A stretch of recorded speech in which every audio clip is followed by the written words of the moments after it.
Hey, welcome back, Movie Misfits, and today we're going to be doing a review on Coming to America. Because the original film is called Coming to America, but this one is called Coming to America. I will probably have to start referring to this one as Coming to America Part 2, just to not get any confusion from the original movie. I'm going to throw the warning out there might be spoilers in here. It's kind of hard to talk about this movie without doing any spoilers, so I'll try to leave as many spoilers out. But before we start talking about the sequel, I want to kind of go over the first one really quick. The original Coming to America was released in 1988 with an all-star cast and was also directed by John Landis, who also directed Eddie Murphy in the past in such films as Trading Places. So Eddie Murphy already had a working relationship with director John Landis. Eddie Murphy at this time was on the top of his game as far as stand-up comedy, and also he was exploding into the movie scene as well. The original film also had Arsenio Hall, James Earl Jones, John Amos, Eric LaSalle. We have a small part from Samuel Jackson in the original film. We have Louis Anderson in the film. Sherry Headley played the love interest, Lisa, in the original film. Not to mention, Arsenio Hall and Eddie Murphy played multiple characters in the original film, and they played it very well. Just to give a quick recap on the original film, basically, Eddie Murphy's character, Akeem, is the prince of Zamunda, and he has an arranged marriage to another character in the film. However, he has never met this girl before in his life. He's never left Zamunda, and he keeps bringing up the question, how can I be in love with someone, or how can I even marry someone that I do not know and know nothing about? So the wedding's put on hold while he goes off to New York with Arsenio Hall, whose character's name is Semi, and they basically go there undercover because they want people to know, hey, I'm a rich guy, because he knows people will just flock to him because of his money. So he's basically undercover working at a fast food restaurant, and no one suspects him as far as being royalty of any kind. He does manage to meet the love of his life there, which is Lisa. So I'm kind of fast forward along through that, because the movie's 30 years old. You should probably have seen it by now, and it is currently streaming right now on Amazon Prime. So basically the two fall in love. It's like a fish out of water story. However, his father, played by James Earl Jones, is a traditionalist, and it says, no, this can't happen. You have to marry into royalty as well. That is the law. However, Akeem's mother is like, hey, things can change. You're the king. You can change the rules. And basically gives her permission for Akeem to marry Lisa. And basically that's what happens in the movie. The two fall in love, and they live together in Zamunda, and the end. The original Coming to America is silly at times. It's quirky. It's very funny. And however, it still manages to take itself seriously. It plays along very well. It's not joke, joke, joke, joke, joke, joke, joke. It's joke, joke, move the story along. Each of the characters in this film are very memorable. Even though the original film is over 30 years old, it doesn't feel out of date. There are things in this film where I'm like, yeah, it's from the 80s. However, it doesn't feel old. It actually feels very timeless. So this film and other past Eddie Murphy films are like gems to me. So when I heard about Coming to America Part 2, I was like, oh, was there a need for it? But once I heard Eddie Murphy, Arsenio Hall, and basically everyone else had signed on to do it, I was like, okay, this could be good. Also ecstatic to know that the director from Dolomite Is My Name was going to be directing Coming to America Part 2. So I was very happy to hear that. And also, basically, everybody was coming back. Unfortunately, the actress that played Eddie Murphy's mother in the film, Madge Sinclair, she played the Queen. Unfortunately, she passed away. I was also very glad that James Earl Jones would be reprising his role. Eddie Murphy was going to be in it. Arsenio Hall was going to be in it. Everybody was basically going to be in it. The Lisa character was going to be in it. I was like, all right, cool. I want to know what's been going on with these characters after all these years. Also, in addition, Wesley Snipes was added, and he was very good in Dolomite Is My Name. And I also like him as an actor, and I know he has comedic chops. The film basically opens up in Zamunda.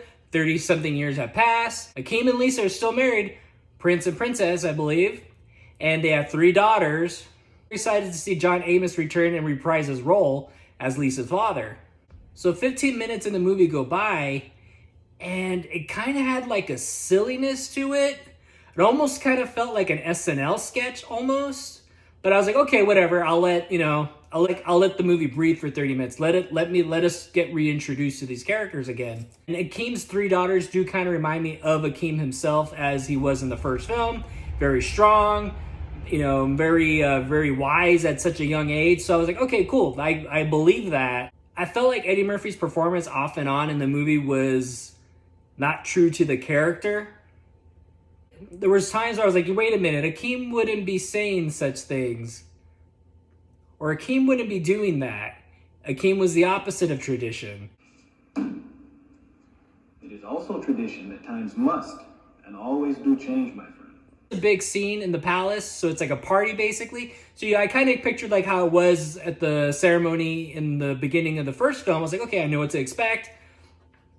I'm down, let's go. However, this one just kept going and going, and then I almost felt like there were some points where I felt like this was turning into a music video. I was like, this shouldn't feel like a music video. That was kind of like bothering me, and I was like, uh-oh, I'm fearing that this is going to be the tone of the movie. We're almost where like the film is not taking itself seriously. And I was like, uh-oh, hopefully this stops right here. Because even though the first film was silly and it had hysterical moments, it had made fun of satire, it made fun of just about everything, it still managed to take itself seriously. That way when the big laughs came, you laughed. So I felt like this film was trying a lot, and I was like, okay, whatever. I was like, maybe once we go past this part, this film will kind of relax. There were a couple touching moments with King Jafi Jafar, played by James Earl Jones, and Akeem. And I even got a little teary-eyed on one part. I was like, oh, this is good. I was like, okay, cool. The film's redeeming itself already. So if you've seen the commercials, you already know that somehow Akeem has an illegitimate son. And during the first movie at some point, however, it kind of, when you find that out, it kind of takes away from the whole strong relationship and what made the Lisa and Akeem character so kind of magical. So I was like, okay, whatever. They're throwing a lifeline, and I guess to make the sequel happen. So fine. They're coming to America again.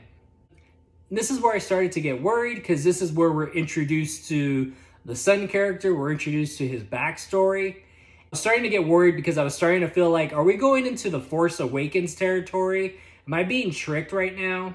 When we first saw the trailer to the Star Wars Force Awakens, we get to see the original cast. We've been waiting for, people have been wanting to see the original cast for, I don't know how many years, 30 as well, I believe. And so that got everyone pumped to go see the movie. However, when they went to go see the movie, got stuck with some really bad characters and maybe only saw what we came to see for like a few minutes here and there, or they died. So I was really worried that this movie was going into that territory, because I'll be honest, I was not invested into the son portion of the film. I was kind of like, well, I haven't seen these wonderful characters in 30 years, and now I'm finally getting to see them on the screen again. I just want to see them. See all these characters, I want to see how they've grown. And also, since now that we know Akeem has 3 daughters, I was like, that's plenty. We don't need any more than that. We have plenty of characters now.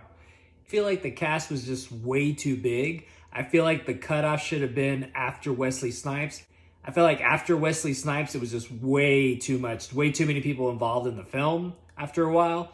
I thought the story could have been just expanded with Akeem and his 3 daughters, and just watching how they grew as a family. All the background, see how Lisa adjusted to being a princess. All that would have been interesting. And considering that this movie is called Coming to America, they're only in America for 10 minutes. I kid you not, it's really quick. So this movie should have been called Coming to Zamunda. It would have been totally fine with that. That would have been perfectly fine. And it would have been worth it, because we would have had plenty of characters. We would have had the 3 new daughters, and we could have just expanded on those characters and see how they grew and how they could, that could have been a whole movie just by itself and would have been totally fine. Like, the movie had a lot of wasted potential. I felt like Wesley Snipes could have done a whole lot more for what he was given. And I felt like his character was wasted because there was just too much on the screen. Once we go to America for 10 minutes in the film, I felt like a lot of time was wasted on these not so great characters. The son character, I felt like he could have just been easily cut out. I know we needed the son character for the movie to happen, but I felt like if we would have cut his portion out completely and just stuck with the 3 daughters, we probably would have had a solid movie. I felt like Leslie Jones and Tracy Morgan were just too much. The movie was just too crowded, basically, is what I'm saying. If they would have cut some of those characters out, if they would have cut those 3 characters out and focused on the daughters and aging Akeem and Lisa, also like how John Amos is a grandfather now, that would have been cool. And how James Earl Jones is a grandfather, that would have been interesting. It would have been kind of neat to catch up with Lisa's sister to see if she's still with Eric LaSalle, if they ended up together or not. That would have been interesting.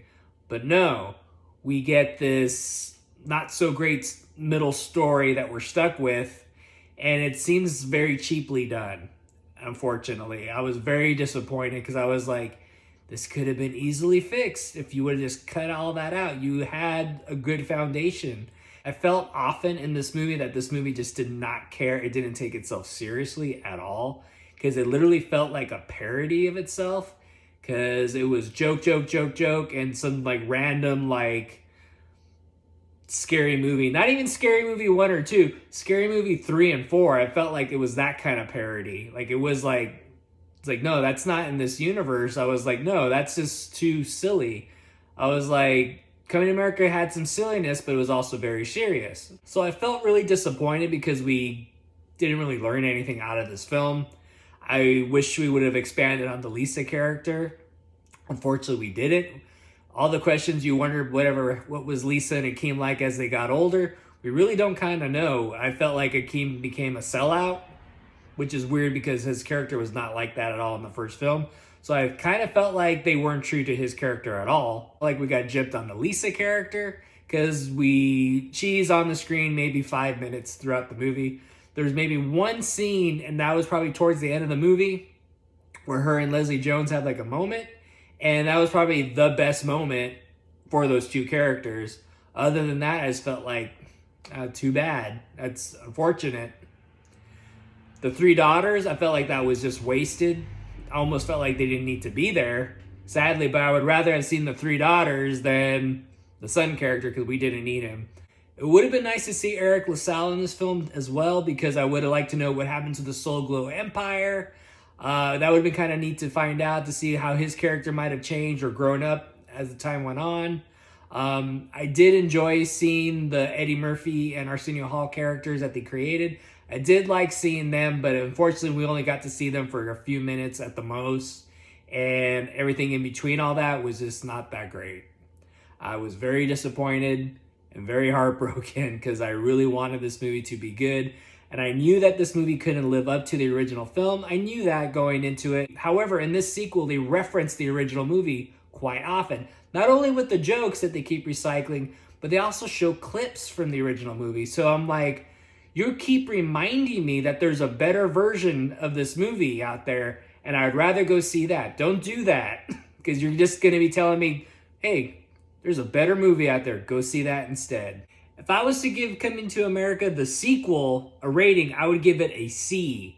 And that's a generous C. I'm only giving this movie a C. I should give this movie a D. But the only reason why I'm going to give this movie a C is because I love Eddie Murphy. I liked seeing Arsenio Hall again. I like seeing the original cast again. That's the only reason why I'm giving this movie a C. It should have gotten a D. Don't forget to give me a thumbs up. And don't forget to hit subscribe. I'm Mike the Movie Misfit, and I'll see you at the movies.